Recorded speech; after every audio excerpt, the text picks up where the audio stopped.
وعلیکم السلام ورحمۃ اللہ وبرکاتہ۔ بھائی نے لکھا جی کیا سجدے میں قرآنی دعائیں پڑھی جا سکتی ہیں، مثلا ربنا آتنا فی الدنیا حسنہ وغیرہ وغیرہ، جیسا کہ حدیث پاک میں ہے کہ سجدے میں خوب دعا کرو، قرآنی دعاؤں کو بطور دعا پڑھا جا سکتا ہے؟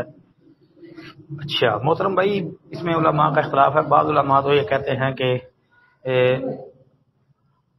سجدے اور رکوع کے اندر قرآنی دعا پڑھنے میں حرج نہیں ہے، وہ کہتے ہیں کہ دعا کی نیت سے، ہاں بس اتنی سی بات کرتے ہیں، دلیل اس کی ان کے پاس نہیں ہے کوئی بھی۔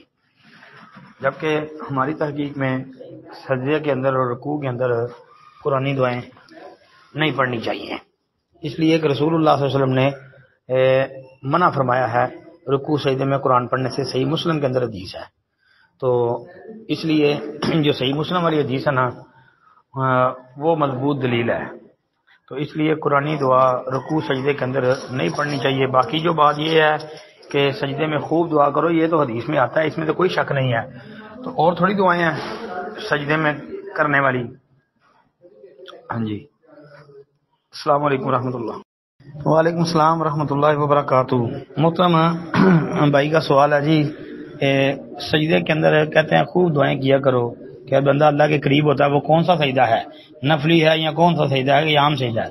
محترم بھائی وہ نماز کا ہی سجدہ ہے، وہ نفل نماز ہو یا فرض نماز ہو جی۔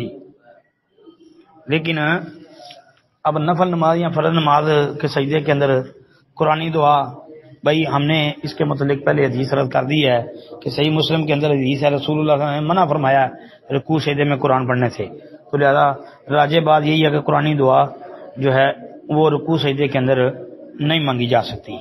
اب کچھ علماء اس کی اجازت دیتے ہیں، لیکن ہماری تحقیق یہی ہے کیونکہ نبی صلی اللہ علیہ وسلم کی ممانعت مطلق ہے جی، اس لیے یہ اجتناب کرنا چاہیے قرآنی دعائیں رکوع سجدے کے اندر پڑھنے سے۔ باقی رہ گئی بات اپنی زبان میں، اپنی زبان والا موقف ہی بعض علماء کا ہے، لیکن انتہائی کمزور موقف ہے۔ مطلب وہ کہتے ہیں جی پنجابی والا پنجابی کے اندر جو ہے وہ دعا کر لے، سندھی والا سندھی کے اندر دعا کر لے، بلوچی والا بلوچی زبان کے اندر دعا کر لے، انگلش والا انگلش میں دعا کر لے۔ یار یہ نماز ہے کہ اس کو مذاق سمجھا ہوا ہے؟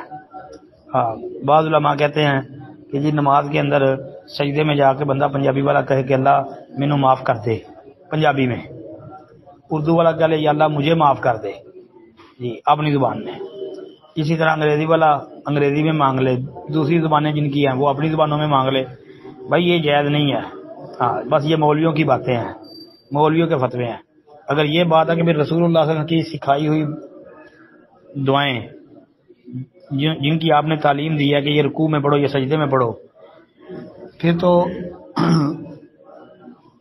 ان کا مقصد ہی فوت ہو گیا نا۔ اس لیے نبی علیہ الصلوۃ والسلام نے جو رکوع سجدے میں پڑھی جانے والی دعائیں بتائی ہیں ان میں سے کوئی بھی آپ پڑھ سکتے ہیں، باقی نہ اپنی زبان میں بندہ دعا مانگ سکتا ہے اور نہ ہی قرآن کی کوئی دعا مانگ سکتا ہے۔ صحیح بات یہی ہے۔ السلام علیکم ورحمۃ اللہ۔